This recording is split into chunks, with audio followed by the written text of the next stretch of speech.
දේවාලේ ගම කණ්ඩේ ගෙදර පුත්ගුල්ගල ආරණ්‍ය සේනාසන වාසී පූජ්‍ය කටුකුරුන්දේ ඥානනන්ද ස්වාමීන් වහන්සේ විසින් මීතිරිගල නිස්සරණ වනසෙනසුනේදී නිබ්බාන යන මාතෘකාව යටතේ පවත්වන ලද දේශනා මාලාවේහි දුර්වල ශ්‍රවණ තත්වයේ ගැන සලකා එම ස්වාමීන් වහන්සේ විසින්ම නිවනේ නිවීම ග්‍රන්ථමාලාව ඇසුරින් මෙසේ නැවත තැටිගත කරන ලද බව කරුණාවෙන් සැලකුව මැනවි.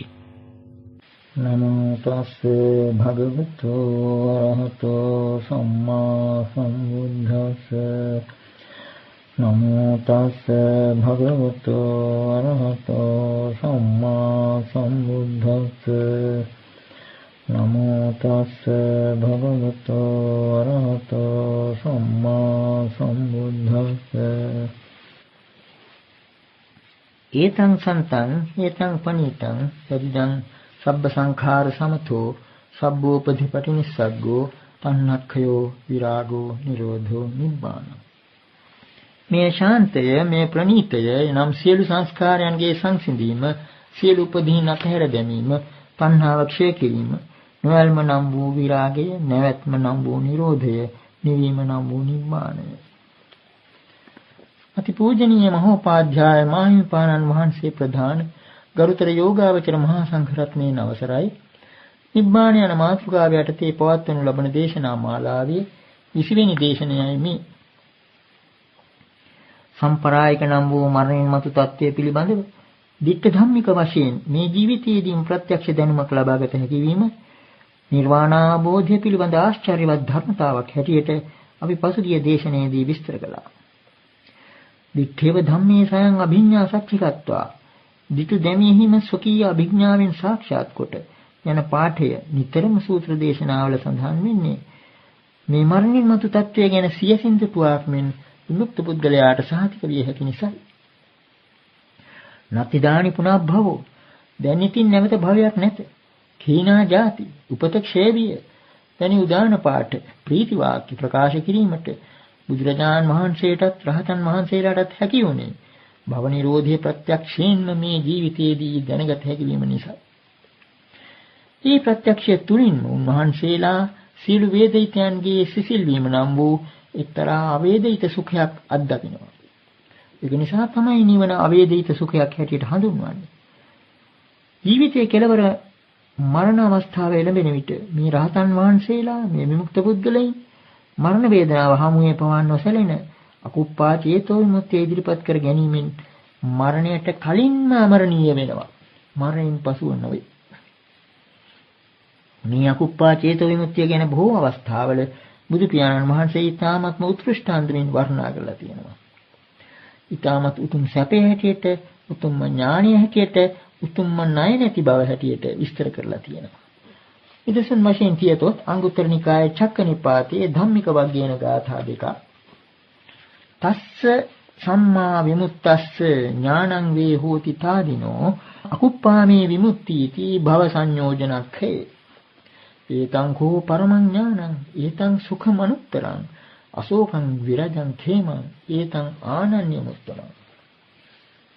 මනවින් විමුක්ත වූ ඒ තාදී පුද්ගලයාට එහෙව් ස්ථිරසාර පුද්ගලයාට භව සංයෝජන ක්ෂය වීමෙන් මගේ විමුක්තිය අකෝප්‍යයි අචලයි යන ඥානය ඒකාන්තයෙන්ම වේ.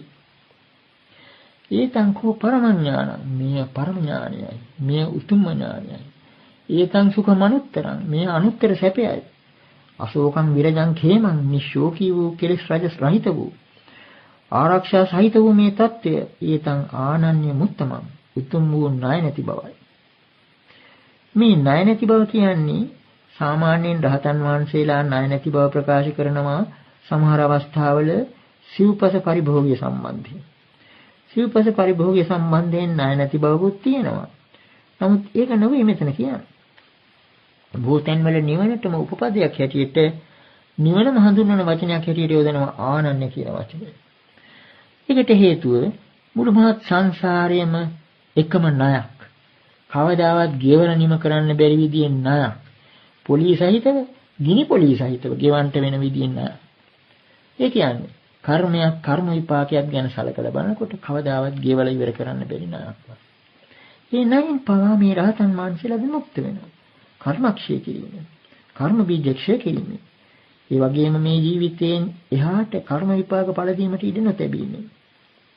අර රතන සූත්‍රයේ එහෙම කියවෙන කීනං පුරාණං නවං නත්ති සම්භවං කියන පාඨයක් මේ අනුව තේරුම් ගන්න පුළුවන්. පරණ ණය ඔක්කොම කියවලා ඉවරයි. තවත් ණය වෙන්නේත් නැහැ. මොන විදිය තත්ත්වයක්.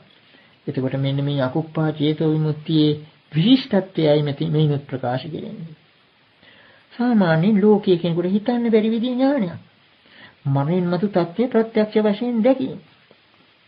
නිවන පිළිබඳ සාකච්ඡා හැම එකකදීම වගේ ඊටාම සියුම් ප්‍රශ්නයක් ගැටලුවක් හැටියට ඉදිරිපත් කෙරෙන්නේ විමුක්ත පුද්ගලයාගේ මරණින් මතු තත්ත්වය පිළිබඳ ප්‍රශ්නය.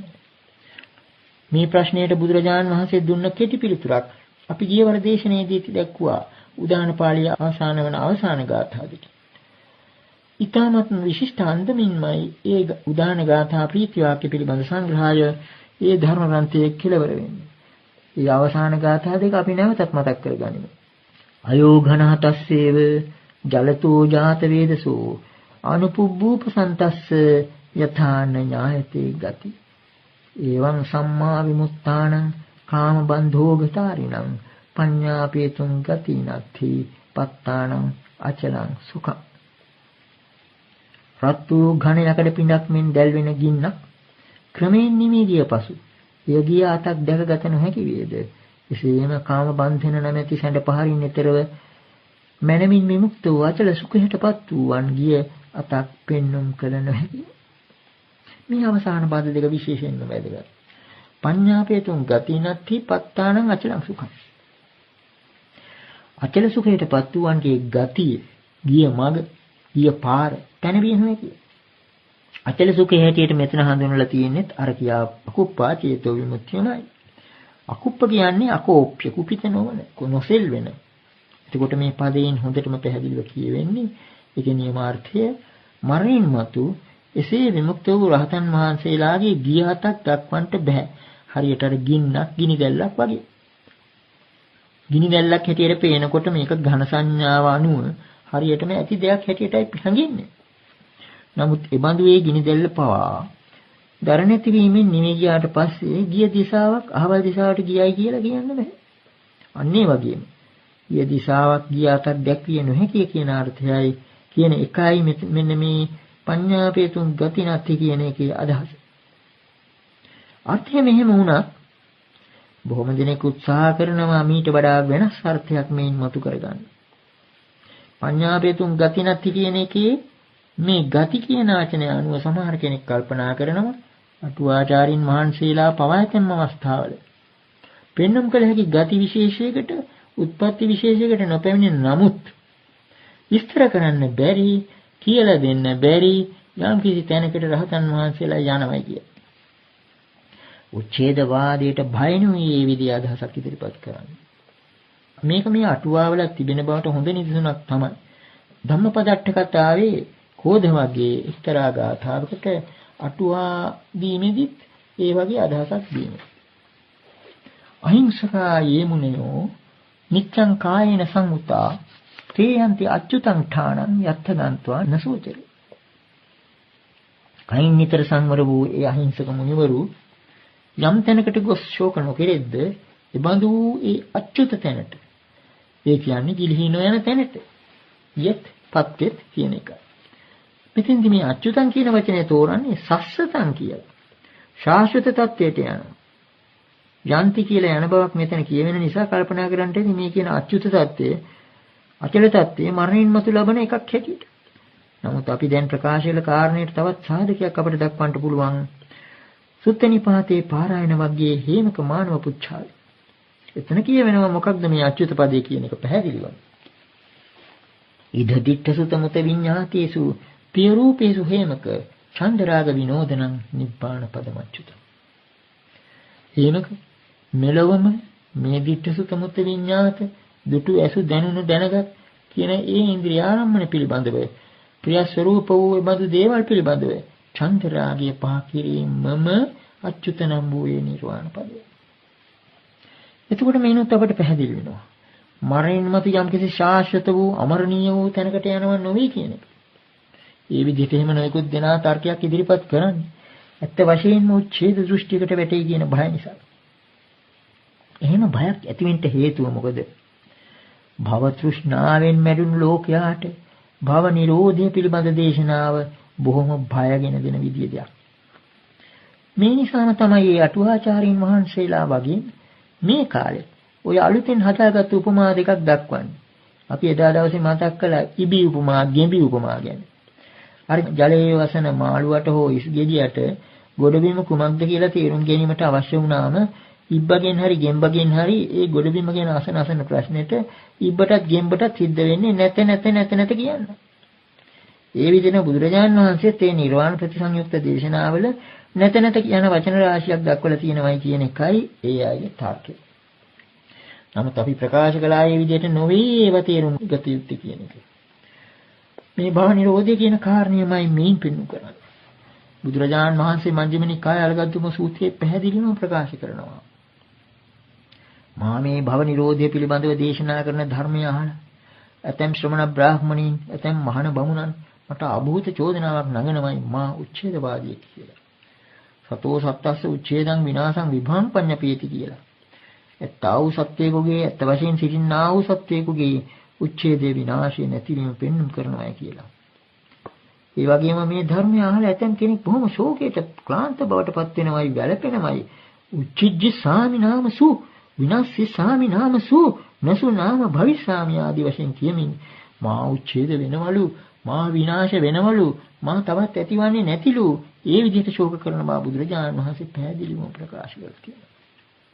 විමුක්ත පුද්ගලයාගේ මරණින් මතු තත්ත්වය ගැන බුද්ධ කාලයේත් මහාන බමුණන් අතර නොයෙකුත් තර්ක විතර්ක පැවතුණා. ඒ අය අතර මතයක් පැවතුණා යම්කිසි ශාසනික විමුක්ත පුද්ගලයාගේ මරණින් මතු තත්ත්වය ගැන විවරණයක් කළ යුත්තේ සතරකොන් තර්කයක් අනුවය කියලා. සතරකොන් තර්කය කියන මේ සිංහල වචනේ අපි යොදාගත්තේ චතුෂ්කෝටි කියන එකට. චතුෂ්කෝටි කොන් හතරක් ඇති ප්‍රශ්නයක්. මේ ප්‍රශ්නේ සූත්‍ර දේශනාවල නිතරම සඳහන් වෙනවා. මොකක්ද? හෝති තථාගතෝ පරම්මරණ. නහෝති තථාගතෝ පරම්මරණ. හෝති ච නච හෝති තථාගතෝ පරම්මරණ. නේව හෝති නන හෝති තථාගතෝ පරම්මරණ. මරණින් මතු තථාගත තෙම වෙයි ඉන්නවයි කියන එකයි. දෙවෙනි එක මරණින් මතු තථාගත තෙම නොවේයි. තුන්වෙනි එක මරණින් මතු තථාගත තෙම වෙයි සහ නොවේයි. මේ දෙකේම සම්බන්ධය.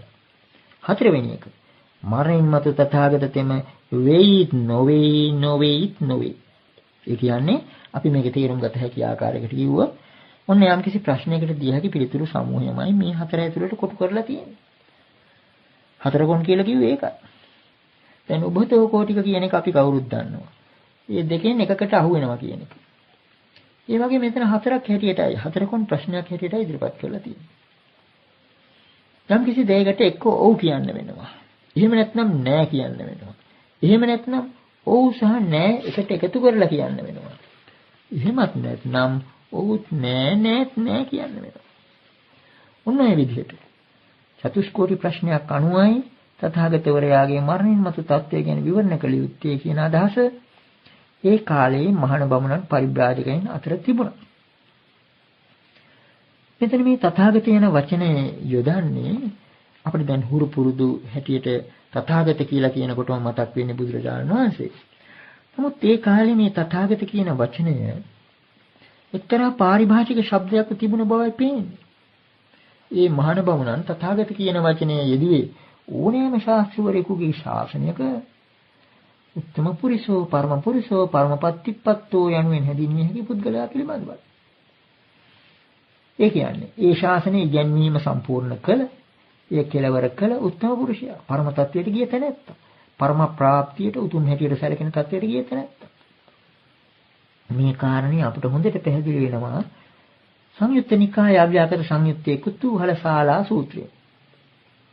මේ සූත්‍රයේදී වච්චගොත්ත කියන පරිබ්‍රාජකයා බුදුරජාණන් වහන්සේ දැකීමට ඇවිල්ලා මෙන්න මෙහෙම කාරණයක් සැලකර සිටිනවා.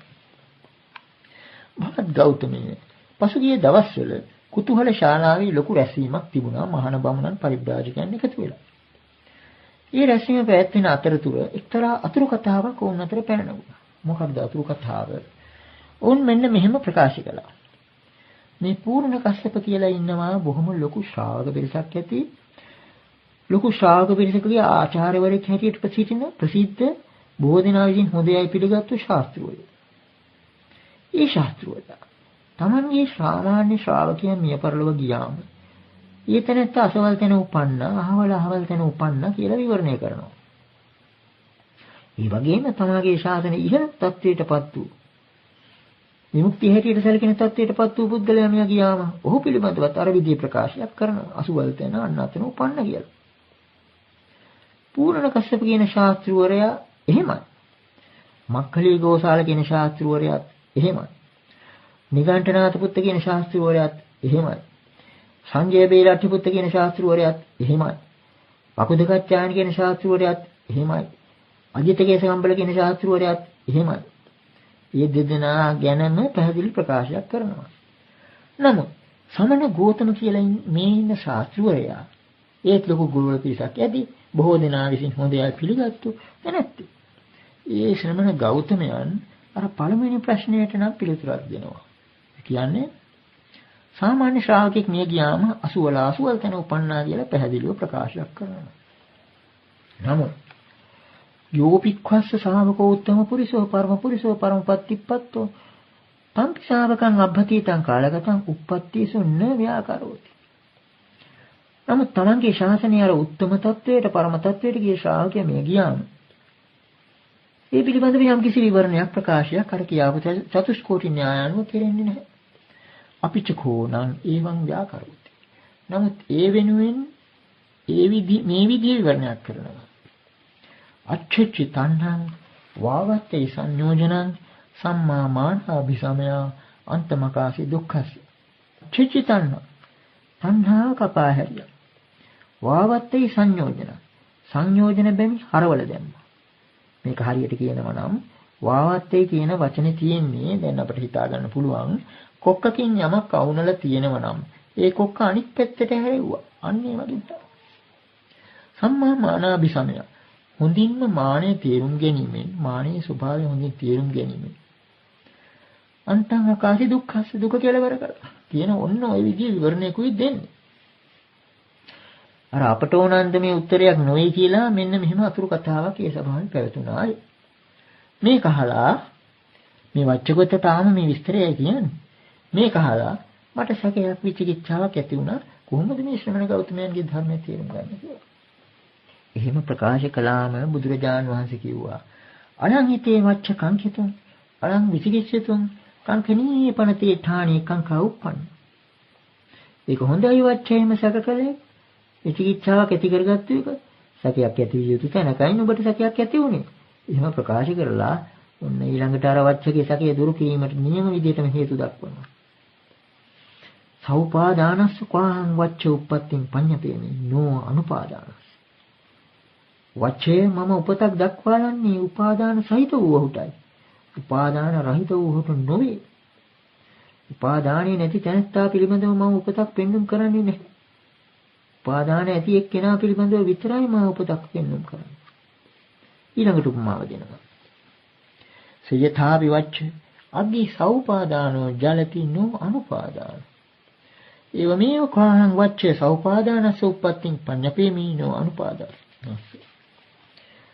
නම්සේ වච්ච උපාදාන සහිත වූ ඒ කියන්නේ දර ඉන්ධන ද්‍රව්‍ය ගින්නක් අල්ලගන්නේ යම්කිසි ද්‍රව්‍යයක් තියෙනවා නම් එය එවෙන්නක් ඇති කල්හිම සෞපාදාන ජලති ගින්න දැල්වෙනවා. ඒ දර ආදියක් නැති කල්හි දැල්වෙන්නේ නැහැ. අන්නේ විදිහටම මේ උපාදාන කියන වචනෙට අර්ථ දෙකක් තිබෙන බවයි අපි කලින් සඳහන් කළේ. පින්නට දර වගේ අර පුද්ගලයාට උත්පත්ති පිළිබඳ උපාදාන උපකාර වෙනවා. එහෙම ප්‍රකාශ කළාම වච්ච තවත් ප්‍රශ්නයක් අහනවා. යම් කිසි ගැඹුරු අදහසක් දෙන ප්‍රශ්නයක් අහන්නේ. යස්මින්ච පන භෝගෝතම සමයේ අච්චි වාතේන කිත්තා දූරම්පි ගච්ඡති. ඉමස්ස පන භවං ගෝතමෝ කිං උපාදානස්මින් පඤ්ඤපේති. යම් අවස්ථාවක ගිනිසිලා සුළඟින් විසිකරනු ලැබ දුරට පවා විහිදී යන්නේද? ඒ පිළිබඳව ඊට කුමක් උපාදානය වේයයි ශ්‍රමණ ගෞතමයෝ පෙන්වුම් කරද්දී කුමක්ද ඒ ගින්නට ඒ අවස්ථාවේ උපාදාන වන්නේ කියන එකයි. එතකොට බුදුරජාණන් වහන්සේ ඊට පිළිතුරු දෙනවා යස්මින් කෝවච්ච සමේ අච්චි වාතේන දුක්ඛිතා දූරම්පි ගච්ඡති තමං වාතුපාදානං වදාමි වාතෝ හිස්ස වච්ච තස්මින් සමේ උපාදානං හෝති. සම් අවස්ථාවක ගිනිසිලක් සුළඟින් නිසි කරනු ලැබ ඈතට විහිදී යේද ඒ අවස්ථාවේ වාතයම උපාදානයයි මම කියමි. ඒ අවස්ථාවේ වාතයයි ඊට උපාදානය වන්නේ කියන පිළිතුර දෙනවා. කියලා පිළිතුරු දෙනවා. එතකොට මේ දුන්නේ උපමාවක්. ඊළඟටයි ඔන්න වච්ච නියම ප්‍රශ්නය අහන්නේ. යස්මින්ච පන භෝගෝතම සමේ ඉමංච කායං නික්ඛිපති සත්තෝච අඤ්‍යතරං කායං අනුප්පත්තෝ හෝති ඉමසපන භවං ගෝතමෝ කිං උපාදානස්මින් පඤ්ඤපේති. යම් අවස්ථාවක සත්වයක් මේ කය අතහැරලා තරහා කයකට පැමිණියේ වෙයිද? ඒ අවස්ථාවේ කුමක් උපාදානයේ හැටියට ශ්‍රමණ ගෞතමයන් දක්වද්ද? ඒකට බුදුරජාණන් වහන්සේ ඊට දෙන පිළිතුර යස්මින් කෝවච්ච සමේ මංච කායං නික්ඛපති සත්තෝච අඤ්‍යතරං කායං අනුප්පත්තෝ හෝති තමහං තන් උපාදානං වදාමි. තණ්හා හිස්ස වච්ච තස්මින් සමේ උපාදානං හෝති. යම් අවස්ථාවක සත්‍යයක් මේ කය අතහැරලා එක්තරා කයකට පැමිණියේ වෙයිද? ඒ අවස්ථාවේ තණ්හාම උපාදානය වෙනවා. තණ්හාවයි උපාදානය වන්නේ. ඒ අවස්ථාවේ තණ්හාම උට උපාදානය වශයෙන් සිටිනවා. එතනින්ම සූත්‍රය කෙලවර වෙනවා. නමුත් මෙන්න මේ අවසානයට ගියාවු කොටස් දෙකේ එක්තරා ගැටමුසු තැනක් තියෙනවා. අපි මේ පාඨවලට යොදාගත්තේ අනුප්පත්තෝ කියන වචනය. පැමිණියේ කියන එකයි. සත්වයා මේ කය අතහැරියා අඤ්‍යතරං කායං අනුප්පත්තෝ. එක්තරා කයකට පැමිණියා. මේ කය අතහැරියේ වෙයිද? එක්තරා කයකට පැමිණියේ වෙයිද? නමුත් අටුවාව එහෙම පිළි අරගෙන විවරණය කරන්නේ අනුප්පන්නෝ කියන පාඨය. අනුප්පන්නෝ කිව්වොත් මෙතන විරුද්ධාර්ථයයි තියෙන්නේ. නූපන්නේ වෙයිද?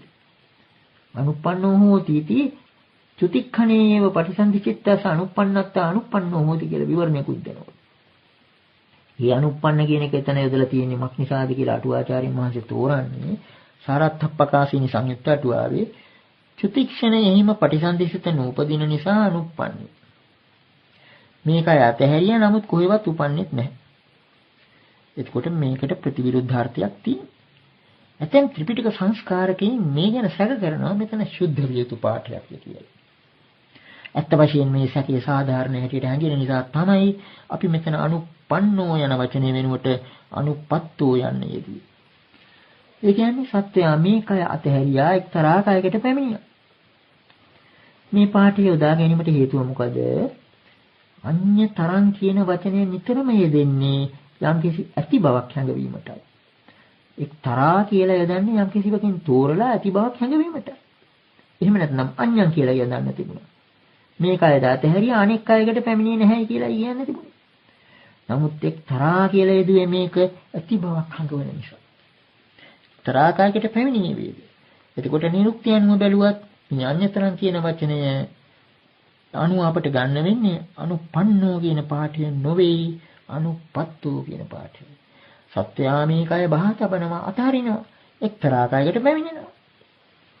ඒ වගේම උපමාවනුව කල්පනා කරලා බැලුවත් මෙතන පෙනෙන්නේ වචාන ප්‍රශ්නය ගැන ටිකක් කල්පනා කරලා බැලුවහම ඉස්සෙල්ලාම අහන ප්‍රශ්නේ ගිනිසිලක් කුලකින් විසි කරනු ලැබ ඈතට විහිදෙනවා කියලා. මේ කියන්නේ ලැබු ගින්නක් එහෙම පැතිරෙන ආකාරය පිළිබඳවයි. දැන් ලැබු ගින්නක් පැතිරීමේදී එක ගහක ඉඳලා තව ඈත තියෙන ගහකට ගින්න පැතිරෙන්නේ හුලඟින් මේක තල්ලු කරාම. අන්නේ කාරණේ උපමා කරගෙනයි වචාන්නේ. නමුත් අටුවාව තේරුම් කරලා තියෙන්නේ මේකයි අතහැරියා තව කොහෙවත් උපන්නේත් නැහැ කියලා. එතකොටයි අර එහෙම තණ්හා උපාදානය වෙන්නේ. මේ විදිහේ විවරණයක් මුල් කරගෙන තමයි ඇතැම් කෙනෙක් අන්තරාභව ආදිකුත් මේකෙන් මතු කරගන්න බලන්නේ. එතකොට අන්තරාභව ආදිකට කොහෙත්ම ඉඩක් නැහැ. අර අනුප්පත්තෝ කියන පාඩේ ගත්තොත්. වචාන්නේ මෙතන ඊටාම සරල ප්‍රශ්නයක්.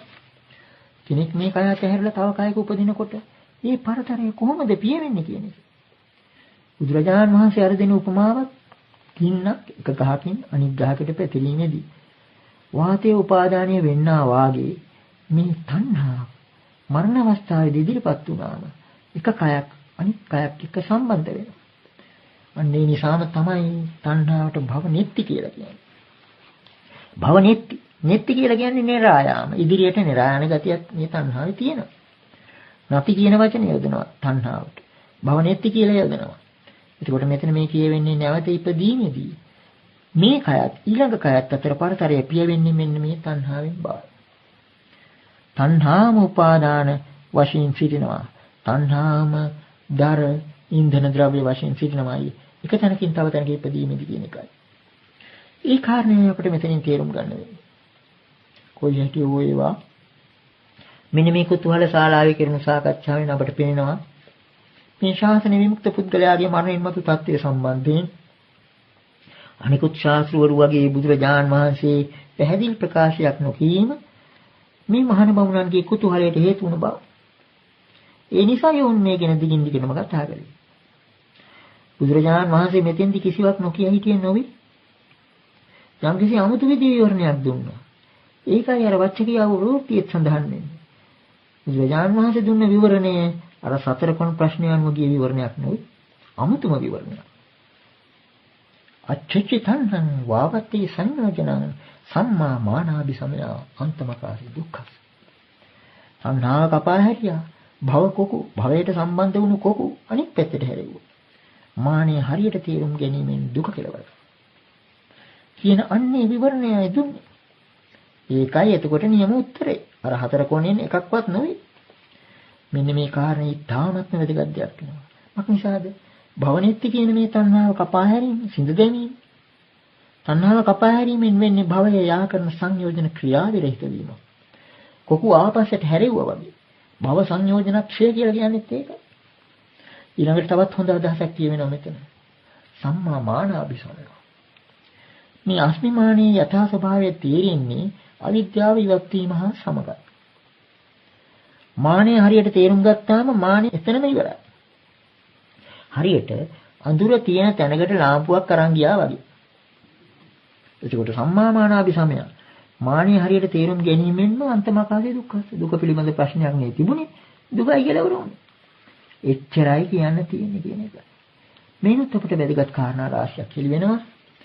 නමුත් ඊටත් වඩා හේතු සාධක සහිතව බුදු පියාණන් වහන්සේ මේ ප්‍රශ්නයට පිළිතුරු දීලා තියෙනවා. අග්ගි වච්චගත සූත්‍රයේ මජ්ක්‍ධිම නිකායේ. අග්ගි වච්චගත සූත්‍රයේ පැහැදිලිවම මේ ප්‍රශ්නේ ඉදිරිපත් කරලා තියෙන්නේ. හෝති තථාගතෝ පරම්මරණාදී චතුෂ්කෝටික රටාවට අනුව. අනිත් මහාන බමුණන් නම් කල්පනා කළේ දිය යුතු පිළිතුර මේ හතරෙන් එකක් විය යුතුයි කියලා. අවශ්‍යයෙන්ම මේ හතරෙන් එකක් විය යුතුයි කියලා. මේන් පිට පිළිතුරක් දෙන්න බෑ කියන අදහසක් වුන් තුල තිබුණා. මරණින් මතු තත්ත්වය පිළිබඳ වූ මේ සතරකොන් ප්‍රශ්නයට බුදුරජාණන් වහන්සේ පිළිතුරු නොදී ඒක පැත්තකට කළා. ඨපිතානි ඒවා ප්‍රතික්ෂේප කළා. පටිච්චිත්තානි ඒ විදිහට විවරණය කළේ නැහැ. අව්‍යාකතානි කියන කාරණය. මේ සූත්‍රවල නිතරම සඳහන් වෙනවා. එතකොට මෙන්න මේක ලොකු ගැටලුවක් වුණා. මේ හතරට මොකද පිළිතුරු නොදෙන්නේ කියන එක. අනේ තීර්ථකෙන් පමණක් නෙවෙයි. මේ ශාසනයේ භික්ෂුන් වහන්සේලා පවා මාළුක්‍ය පුත්ත කියන භික්ෂුන් වහන්සේ නම බුදුරජාණන් වහන්සේට අභියෝග කළා. බොහොම තදින්ම අභියෝග කළා. මේ ප්‍රශ්න හතරෙන් එකකට පිළිතුරු දෙන්න. එහෙම නැත්නම් දන්නේ නැති බව කියන්න කියලා. එතරම් උග්‍ර විදිහට අභියෝග කළේ මක් නිසාද? මේ හතරෙන් එකක් සත්‍ය වේ යුතු යන හැඟීමක් ඒ අය තුල තිබුණ නිසා. මේ හතරත් එක්කම ඇදලා තිබෙන තවත් ප්‍රශ්න 6ක් තිබෙනවා. ඒ කියන්නේ කොටින්ම ප්‍රශ්න 10ක්ම තිබෙනවා බුදුරජාණන් වහන්සේ අව්‍යාකට වශයෙන් පිළිතුරු නොදී පැත්තකට කළා. දැන් ඒ 6ත් යන්තමින් නමුත් මෙතෙන්දි කිට්ටු කර ගන්න ඕන. ඒ මොකද වැදගත් කාරණා රාශියක් ඒනුත් මතු කර ගන්න පුළුවන් නිසා. ඒ 6 මොනවද? ඒ 6 ඇත්ත වශයෙන්ම උබතෝ කොටික යුගල තුනක්. අවසානයේ තියෙන චතුෂ්කෝටික සතරකොන් ප්‍රශ්න. මුලින් තියෙන උබතෝ කොටික ප්‍රශ්න යුගල තුنين පළවෙනි යුගලය තමයි සස්සතෝ ලෝකෝ අසස්සතෝ ලෝකෝ. ලෝකයේ සදාකාලිකයේ ලෝකයේ සදාකාලික නොවේ.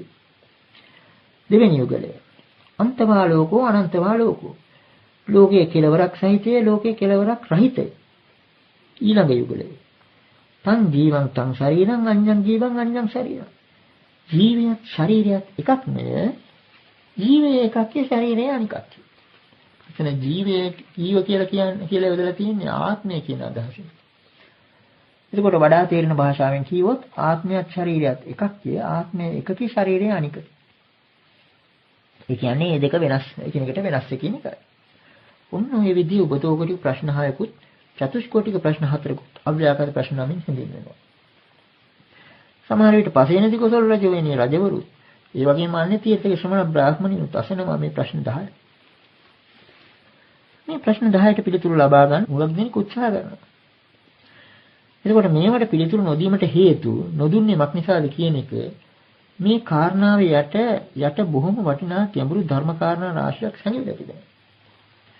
බුදුරජාණන් වහන්සේ මේවට පිළිතුරු දීම ප්‍රතික්ෂේප කිරීමට එක හේතුවක් හැටියට බොහොම දෙනෙක් කියන්නේ අර මාළුන්ගේ පුතු ස්වාමීන් වහන්සේ වගේ නොදන්න නිසා. මේවට උත්තර දෙන්න බැරි නිසා උත්තර නොදී පැත්තකට කළා. ඊළඟට තවත් හේතුවක් සමහර කෙනෙක් දක්වනවා. ඒ නොදන්න නිසා නෙවෙයි මේ ප්‍රශ්න වලට පිළිතුරු බුදුරජාණන් වහන්සේ දැනගෙන හිටියා. නමුත් අපට දේශනා කළේ නැත්තේ ඒවා නිවනට අවශ්‍ය නැති නිසා. දන්නවා නමුත් නිවනට අවශ්‍ය නැති නිසා අපට දේශනා කළේ නැත. ඒකට සාධක වශයෙන් සමහර කෙනෙක් ප්‍රකාශ කරනවා කිට්ටු කරගන්නවා මේකට අර සංයුත්ත නිකායේ සත්‍ය සංයුත්තේ තියෙන සිංසපා සූත්‍රය. ඇටීරිය වනයේක බුදුරජාණන් වහන්සේ වැඩ වාසය කරන අවස්ථාවක තමන් වහන්සේගේ අතට ඇටීරිය කොළ අහුරක් අරගෙන සංඝයා වහන්සේලාගෙන් ඇහුවා මේ අතේ තියෙන කොළ ප්‍රමාණයද වැඩි උඩ ගස්වල තියෙන කොළද වැඩි කියලා.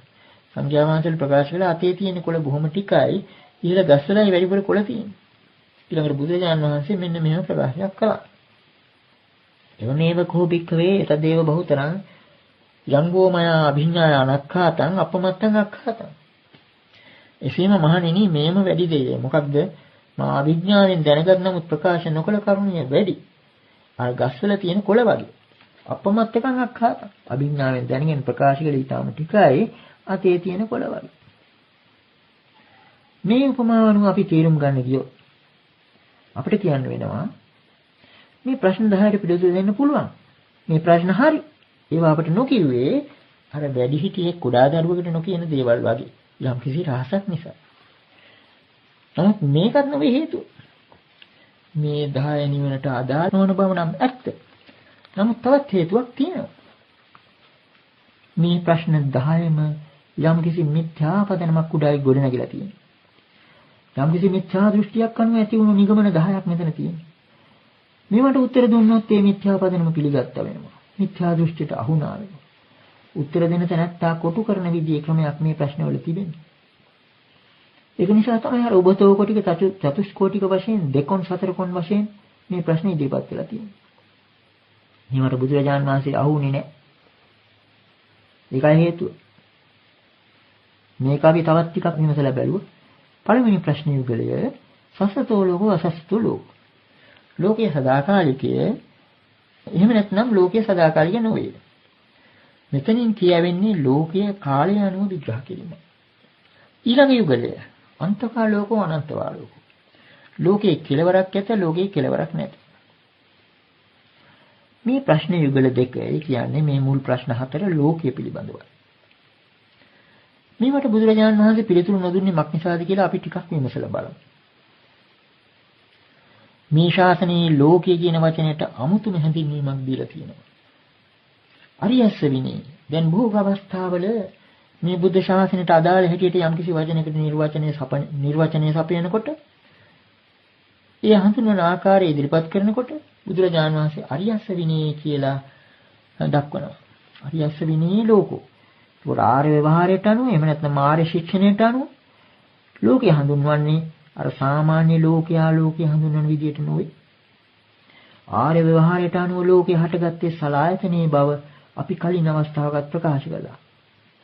චසු ලෝකෝ සමුප්පන්න. මේ සලආයතනය තුලයි ලෝකය හටගෙන තිබෙන්නේ.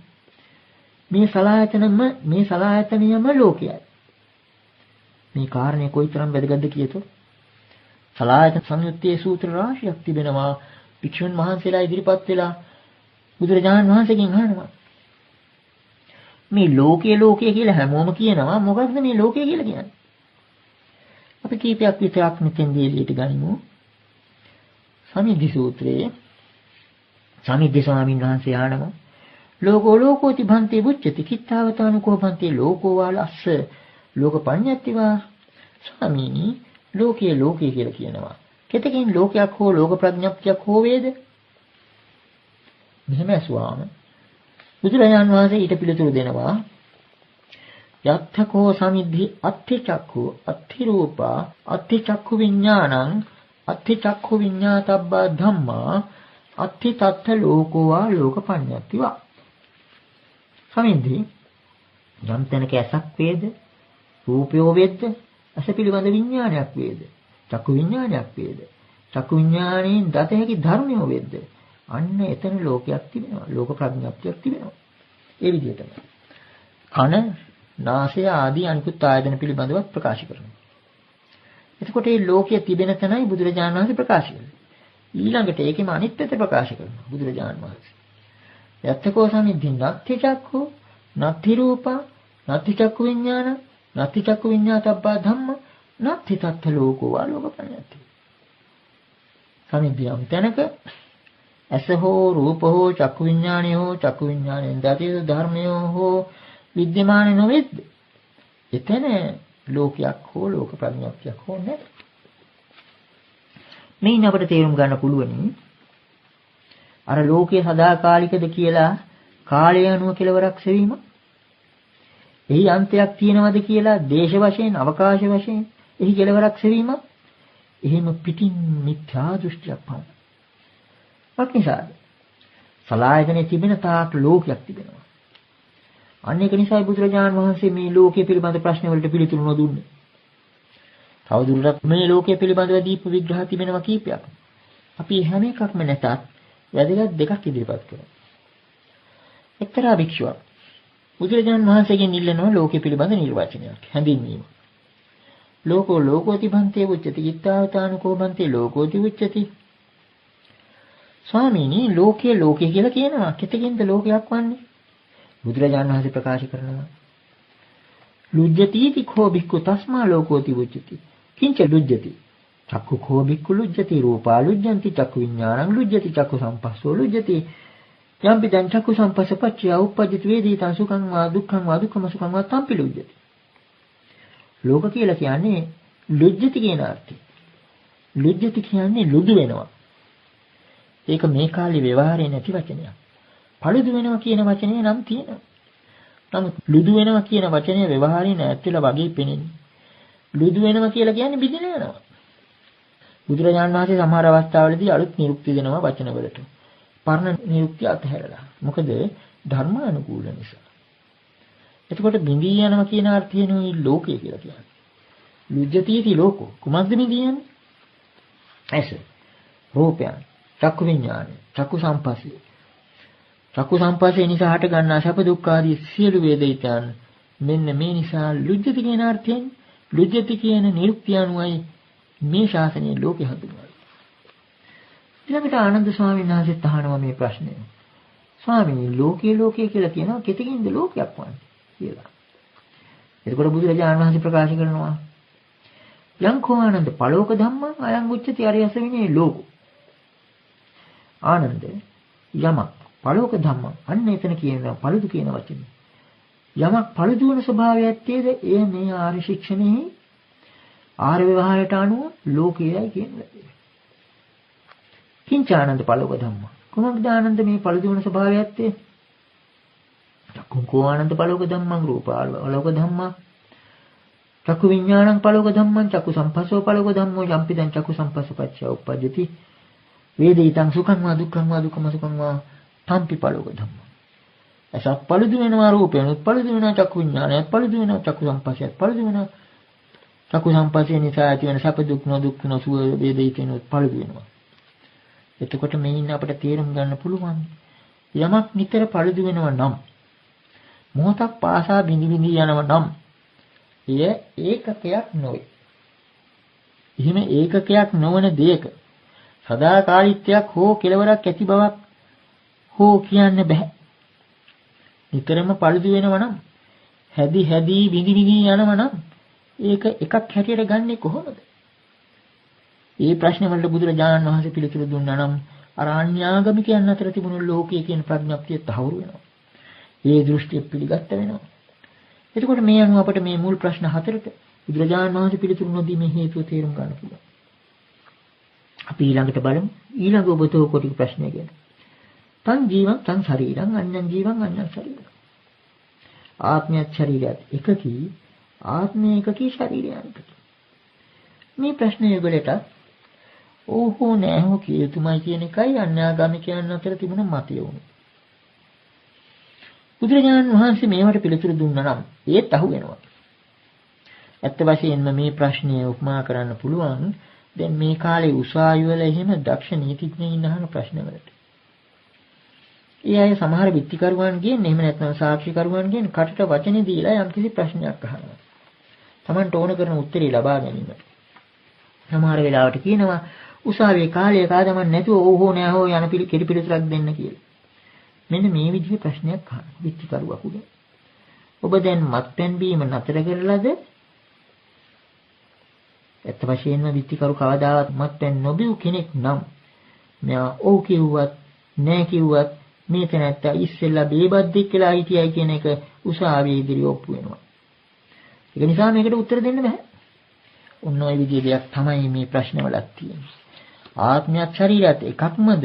ආත්මය එකක්ද ශරීරය වෙන එකක්ද කියලා අහුව. බුදුරජාණන් වහන්සේ නොපිළිගන්න ආත්මයක් පිළිගන්න සිද්ධ වෙනවා. මේ ආත්මය කියන එක පෘථග්ජනයින් අතර තිබෙන එහෙම පිටින්ම මෝඩ සංකල්පයක් කියලායි බුදුරජාණන් වහන්සේ ප්‍රකාශ කරන්නේ. ඒක නිසා ආත්මයත් ශරීරයත් එක ගොඩකට දාලා හෝ වෙන් කරලා හෝ දැක්වීම පිළිබඳ මේ ප්‍රශ්නවලට බුදුරජාණන් වහන්සේ පිළිතුරු දුන්නේ නැහැ. ඔන්න ඔය විදිහේම හොරයක්, ඔය විදිහේම අඩුපාඩුවක්, මිත්‍යා පදනමක් මේ තථාගතයන් වහන්සේ පිළිබඳ ප්‍රශ්නවලක් තියෙනවා. ඒක දැනටමත් හුඟක් දුරට අපි ප්‍රකාශ කළ කරුණු වලින් පෙනුණා. මේ තථාගත කියන වචනයෙන් බුදුරජාණන් වහන්සේ අදහස් කළේ අන්‍යාගමිකයන් අදහස් කළ කාරණාව නොවේ. අන්‍යාගමිකයන් නම් අර සාමාන්‍ය ශ්‍රාවකයාත් මේ තථාගත කියන උත්තම පුරුෂ පරම පුරුෂ පුද්ගලයාත් යන දෙන්නාම තුල ආත්මයක් හැටියට කල්පනා කරනවා. බුදුරජාණන් වහන්සේ විග්‍රහය පිළිගත්තේ නැහැ.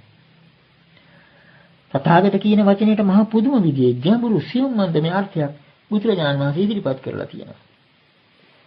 අපිට මේක තවදුරටත් පැහැදිලි වෙන්නේ අපි මේ විවරණය කරන්න බලාපොරොත්තු වන අග්ගී වච්ඡගත සූත්‍රයෙන්මයි. මේ සූත්‍රයේදී පළමුවෙන්ම අච්චගත පරිබ්‍රාජිය උත්සාහ කරනවා බුදුරජාණන් වහන්සේගෙන් අර කියාපු ප්‍රශ්න ලැයිස්තුවට අර 10ට තමාට ඕන කරන උත්තරේ ලබා ගන්න. හරියට අර උසාවියේ කටට වචනේ දීලා අහන ප්‍රශ්න වගේ. මෙන්න මෙහෙම අහනවා. කින්නකෝ භෝගෝතම සසතෝ ලෝකෝ ඉදමේව සත්‍යං මොගමඤ්ඤන්ති එවං දිට්ඨි භවං ගෝතම කිමික්ද භවත් ගෞතමයේ ලෝකීය ශාස්ත්‍රය මේව සත්‍යය අනෙක් සියල්ල බොරු යන මේ දෘෂ්ටියද භවත් ගෞතමයන්ගේ තියෙන්නේ නකෝහං වච්චේවං දිට්ඨි නැහැ වච්ච මගේ එහෙම දෘෂ්ටියක් නැහැ ඊළඟට අහනවා ඒකට ප්‍රතිවිරුද්ධයි ඒකටත් නැහැ කියනවා කොහොම 10ටම බුදුරජාණන් වහන්සේ නැතනත කියලා පිළිතුරු දෙනවා මේවට මම උත්තර දෙන්නේ නැහැ කියලා පැත්තකින් තබනවා ඒකට බුදුරජාණන් වහන්සේගෙන් අහනවා වච්චකෝත පරිබ්‍රාජකයා කවර ආදීනයක් දැකලාද මේ ප්‍රශ්න වලට පිළිතුරු නොදී කියලා. එතකොට බුදුරජාණන් වහන්සේ මෙන්න මෙහෙම ප්‍රකාශයක් කරනවා. සස්සතෝ ලෝකෝති කෝ වච්ච දිට්ඨි ගතමේතං දිට්ඨි ගානං දිට්ඨි කාන්තාරං දිට්ඨි විසූකං දිට්ඨි විපන්දිතං දිට්ඨි සංයෝජනං සදුක්ඛං සවිඝාතං සෞපායාසං සපරිලාහං නිබ්බිදාය විරාගාය නිරෝධාය උපසමාය අභිඥාන සම්බෝධාය නිබ්බානාය සංවත්තති. මෙතන තිබෙන මාර කියාපු හේතු දෙක. මේ ප්‍රශ්න නිවනට අදාළ නැති බව පමණක් නෙවෙයි. මේ ප්‍රශ්න වල යම් කිසි අඩුවක් තිබෙන බවත් මේ පළමුවෙන් කියාපු කොටසෙන් පේනවා. බුදුරජාණන් වහන්සේ ආදීනම හැටියට දක්වන්නේ මොකක්ද? වචන ප්‍රකාශ කරනවා. මම මේ සසතෝ ලෝකෝ ආදී ප්‍රශ්න වලට පිළිතුරු නොදුන්නේ මේකයි. මේක දික්ටිගත දෘෂ්ටියක් පමණයි. සත්‍යානුකූල නොවූ යම් කිසි දෘෂ්ටියක් පමණයි. දික්ටි ගහන දෘෂ්ටි වනාන්තරය. දික්ටි කාන්තාර දෘෂ්ටි කාන්තාරය. ශුෂ්ක දෙයක්. හිස් දෙයක්. දික්ටි විසෝකං දෘෂ්ටි වීලුව. වීලු දෙයක්ම. දික්ටි විපන්දිතං දික්ටි තිගැසීම. දික්ටි සංයෝජන දෘෂ්ටි සංයෝජනයක් හැකිල්ලක් ධර්ම. සදුක්ඛං. ඊළඟට ඒ වගේම ඒව ගැන හිතන්න ගියාම දුක්ගෙන දෙනවා. විඝාතං වෙහෙසගෙන දෙනවා. උපායාසං දැඩි වෙහෙසගෙන දෙනවා. පරිලාහං දැවිල්ල ඇති කරන විදිය ප්‍රශ්න රාශියක්. ඒ වගේම එකක්වත් නිරේධය පිණිස, විරාගය පිණිස, නිරෝධය පිණිස, උපසමනය පිණිස, අභිඥා සම්බෝධිය පිණිස, නිර්වාණය පිණිස හේතු වන්නේ. එතකොට අපිට පේනවා මේ ප්‍රශ්නවල මිත්‍යා පදනමක් තිබෙන බව. මේවා මිත්‍යා දෘෂ්ටි ගොඩක්. වෙන එකක් තබා බොහෝ අවස්ථාවල බුදුරජාණන් වහන්සේ ප්‍රකාශ කරනවා ශ්‍රතවත් ආර්ය ශ්‍රාවකයාට මේ ප්‍රශ්නවත් නොවේ කියලා. අශ්‍රතවත් පුතග්ජනයටයි මේ ප්‍රශ්න පැන නගින්නේ ලොකු ප්‍රශ්න හැටියට. මොකක් නිසාද? චතුරාර්ය සත්‍ය පිළිබඳව අවබෝධයක් තිබෙනවා නම් මේ ප්‍රශ්න අහන්නේ නැහැ. මෙන්න මේන් අපිට පැහැදිලි වෙනවා මේ ප්‍රශ්න 10ට බුදුරජාණන් වහන්සේ පිළිතුරු නොදීමට හේතුව. එහෙම ප්‍රකාශ කරලා බුදුරජාණන් වහන්සේ ඊළඟට තීරණ කරනවා මෙන්න මේ ආදීනව දැකලායි මම මේ ප්‍රශ්න 10ට පිළිතුරු නොදුන්නේ. ඒ වගේම තවදුරටත් ප්‍රකාශ කරනවා මේ ආදීනව දැකලා මම ඒ වෙනුවට කළේ මොකක්ද? රූප වේදනාදී පංච උපාදානස්කන්ධයේ උද්‍යවයේ හට ගැනීම නැතිවීම දෙක දැකීමෙන් අහිංකාර මමින්කාර මානානුසයන් දුරු කිරීමෙන් මේ දුක් කෙලවර කළා විමුක්ත වූ. එහෙම තේරුම් කළාට පස්සේ වච්චගොත්තාර සතර කොන් ප්‍රශ්නය අනුවම මේ ශාසනය විමුක්ත පුද්ගලයා ගැන තේරුම් ගන්න උත්සාහ කරනවා. එවන් විමුක්ත චිත්තෝපන භෝගෝතම බිකු කුයි උප්පත්ති. භවත් ගෞතමී ඔය කියාපු විදිහට ඔය විමුක්ත වෙන භික්ෂුව කොහෙද උපන්නේ? එතකොට බුදුරජාණන් වහන්සේ දෙන පිළිතුර උප්පජ්ජති කෝවච්චන උපේති. උපදී යනුවච්ච නොයේදී. මේ ප්‍රශ්නයම ගැලපෙන්නේ නැහැ කියන එක. ඊළඟට අහනවා තේනී භෝගෝතම න උප්පජ්ජති. එහෙනම් බෞද්ධ ගෞතමේනී නූපදී. ඒකටත් බුදුරජාණන් වහන්සේ පිළිතුරු දෙන්නේ ඒ ප්‍රශ්නයත් ගැලපෙන්නේ නැහැ කියලා. ඔය විදිහටම උපදිනේත් වෙයි නූපදිනේත් වෙයි කියන ඒ தත්ත්වයද ඒකටත් මේ ප්‍රශ්නේන ගැලපෙයි කියලා වදා. එහෙමනම් උපදිනේත් නොවේ නූපදිනේත් නොවේ කියන එකද தත්ත්වය ඒකත් නොගැලපෙයි කියලා වදාලා. එතකොට ඔන්න වච්චගොත්තට මේක මහ ප්‍රහේලිකාවක්. මේ හතරෙන් එකකට පිළිතුරු ලබා ගැනීමට මේ බලාපොරොත්තු වෙන්නේ. මේ ප්‍රහේලිකාව විසඳා දීමට බුදුරජාණන් වහන්සේ මෙන්න මෙහෙම අහනවා. හොඳයි එහෙනම් වච්ච මම නුඹගෙන් යම්කිසි ප්‍රශ්නයක් අහනවා. ඒකට පුළුවන් හැටියට පිළිතුරු දෙන්න. දැන් නුඹ ඉදිරියේ ගින්නක් දැල්වුණා. නුඹ දන්නවද තමා ඉදිරියේ ගින්නක් දැල්වෙනවා කියලා? ඔව් මම දන්නවා. කවුරුවත් ඇහුවොත් මේ ගින්න කුමක් නිසා දැල්වෙන්නේ කියලා මොකද කියන්නේ? තනකොළ ලී කැබලි උපාදානයක් නිසා මේ ගින්න දැල්වෙනවා කියලා මම ප්‍රකාශ කරනවා. හොඳයි අපි හිතමු මේ ගින්න නිවි ගියා කියලා නුඹ ඉදිරියේ. එතකොට නුඹ දන්නවද මේ ගින්න නිවුණා කියලා? ඔව් මම දන්නවා මේ ගින්න මා ඉදිරියේ නිවුණා කියලා. මේ නිවුණු ගින්න මෙතනින් කොයි දිශාවටද ගියේ? නැගෙනහිරටද? බටහිරටද? උතුරටද? දකුණටද කියලා ඇහුවා. නුඹ මොකද්ද කියන්නේ? අන්නේ අවස්ථාවේ වච්චටත් කියන්න සිද්ධ වුණාර නූපේති කියන වචනය. නොයේදී කියන වචනය. නූපේති භෝගෝතම ගැලපෙන්නේ නැහැ භවත් ගෞතම. මක්නිසාද? යන්නිසෝ භෝගෝතම අද්දී තිනකට්ටුපාදානං පටිච්ච අජලී තස්සච පරියාදාන අඤ්ඤසත අනුපාහාරා අනාහාරෝ නිබුතෝ ත්වේව සංඛං ගච්ඡති. මක්නිසාද භවත් ගෞතමය?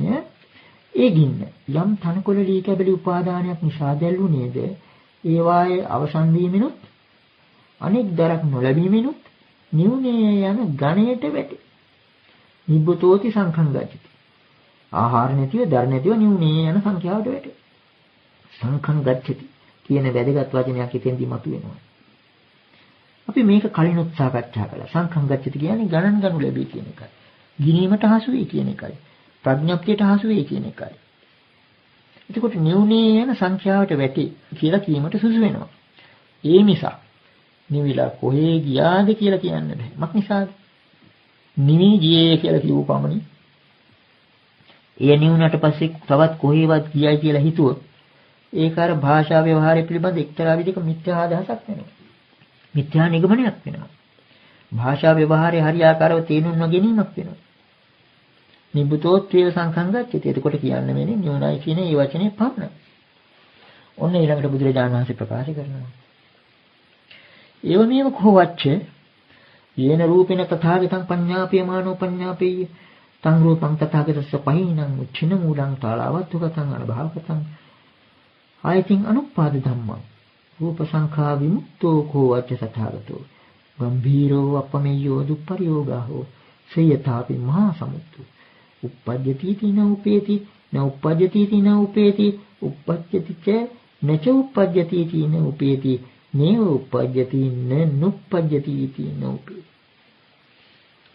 මෙන්න මේ ප්‍රකාශයේ තියෙනවා මහා වටිනා ගැඹුරු ධර්ම කාරණා රාශියක් අඩංගු වෙලා. වච්චපුත්ත අර කාරණේ පිළිගත්තට පස්සේ අර ගින්න නිවුනහම නිවි ගියේ කියන ව්‍යවහාරය මිසක් ඒක කොහේ ගියාද කියලා කියන නුසුසු බව ප්‍රකාශ කළාම බුදුරජාණන් වහන්සේ ඊටම සම්බන්ධ කරලා කියනවා. කෙසේම වච්ච යම් රූපයකින් යම් කෙනෙක් තථාගත කෙනෙකුන් පනවාලන්නේද? තථාගත කෙනෙකුන් පිළිබඳව යම් කිසි රූපයක් මෙන්න මේ රූපය තථාගතයන්ගේයයි පනවන්නේද? එබඳු ඒ රූපය තථාගතයන් වහන්සේ පිළිබඳව පහින්න ප්‍රහීන අතහරින ලද්දේ උච්චින්න මූලං මුලින් හින්දෙන ලද්දේ තාලාවත්තු කතං වාස්තු වත්තු කියලා කියන්නේ ඉඩමට තාල අවත්තු කතං කියන්නේ හල් ගහ උලල කෙලින් හිටවලා තියෙනවා හරියට නිකන් හැදින ගහක් වගේ පිටට පේන්නේ අනභවගත නැති බවට පමුණවන ලද ආයතින් අනුපාදම් නැවත නූපදනා බවට පත් කළ අන්නේ බඳු ඒ தത്വයට පත් කළාම රූප සංඛා විමුක්තෝ කෝ තථාගතෝ. එතකොට තථාගතයන් වහන්සේ රූපය වශයෙන් ගණන් ගන්න බැරි වෙනවා. රූප සංඛ්‍යාවෙන් මිදෙනවා. රූපයන් ප්‍රඥප්තියෙන් මිදෙනවා. ඒ මිදීම නිසා ගම්භීරෝ අපමෙය්‍යෝ දුප්පරියෝගාහෝ සයථාපි මහා සමුද්දු. ඒ තථාගතයන් වහන්සේ ගම්භීරෝ ගැඹුරු කෙනෙක් වෙනවා. අපමෙය්‍යෝ ප්‍රමාණ කළ නොහැකි මිනිය නොහැකි දුප්පරියෝගාහ ගැඹුරු මනින්න බැරි සයථාපි මහා සමුද්දු. හරියට මහා සමුද්‍රය වගේ. එම නිසාම තථාගතයන් වහන්සේ උපදී කියලා හෝ නූපදී කියලා හෝ උපදිනෙත් වෙයි නූපදිනෙත් වෙයි කියලා හෝ ඒ දෙකම නොවන්නේ කියලා හෝ කියන්න බෑ. එතන මේ රූපය ප්‍රහීන වෙන්නේ මරණයෙන් නොවේ. රූපය විනාශ වීමක් නොවේ මෙතන මින් කිසඟින්නේ. තණ්හාව නැති කිරීම. මේ බව අපට පැහැදිලි වෙනවා තණ්හාව නැති කිරීමෙන්ම රූපය මුලින් සිඳන බව ප්‍රකාශ වෙනවා ඛණ්ඩ සංයුත්තේන රාග සංයුත්තේ. බුදුජානක වහන්සේ ප්‍රකාශ කරනවා රූපේ කෝරාද යෝ ඡන්தோ යෝ රාගෝ යානන්දි යාතන්හා තං පජහත එවං තං රූපං පහිනං භවිස්සති උච්චන මූලං තාලාවත්තු ගතං අනභවගතං ආයතින් අනුපාද ධම්ම. රාග රූපය පිළිබඳව යම් ඡන්දයක් රාගයක් නන්දිනම් වූ සතුටක් තණ්හාවක් වේද එය දුරලන්න. මෙන්න මේ විදිහටයි රූපය ප්‍රහීන වෙන්නේ. මුලින් සිඳින ලද්දක් වෙන්නේ. උගුලා තිබු තල් ගහක් වගේ වෙන්නේ. නැති බවටපත් වෙන්නේ. නැවත නූපදනා බවටපත් වෙන්නේ. එතකොට මේ පංච උපාදානස්කන්ධේ රහතන් වහන්සේගේ මරණයෙන් නැති වෙන දෙයක් හැටියටයි සාමාන්‍ය ලෝකයා කල්පනා කරන්නේ. නමුත් රහතන් වහන්සේ කියලා අපි විවහාර කළාට හරියට උගුලල තිබු තල් ගහක් වගේ. ඒක ඈතට පෙනෙන නිසා තල් ගහක් හැටියට කෙනෙක් හිතා ගන්නවා ඇත්තටම තල් ගහක් කියලා. ඒ වගේම තථාගත කියන වචනයට ගැලපෙන සත්‍යෙක් තැනැත්තෙක් ඇත්ත වශයෙන්ම සිටිනවා කියලා හිතා ගන්නවා. මෙන්න මේකයි එතකොට මේ කොටසින් අපට වැටහෙන්නේ. මේකටම අදාළ වටිනා ගැඹුරු කාරණා රාශියක් මේ පාඩය තුලින් අපට මතු කර ගන්නට පුළුවන්. නමුත් කාලය මදි නිසා අදට මෙතනින් නතර කරමු. ශ්‍රද්ධාවන්ත පින්වතුනි, මෙම දෙසුම් පෙළ නොමිලයේ පින්වතුන් අතරටපත් කිරීම අපගේ මූලික බලාපොරොත්තුවයි. පින්වතුනි, මෙම දෙසුම් පෙළට සවන් දීමෙන් පසු නොමිලයේ වැඩි පිරිසකට ශ්‍රවණය කිරීමට අවස්ථාව සලසා දීමෙන් ධර්ම දානමය කුසල් රැස් කර ගන්නා මෙන් ශාසනාලයෙන් ඉල්ලා සිටිමු. ඔබ සැමට තෙරුවන් සරණයි.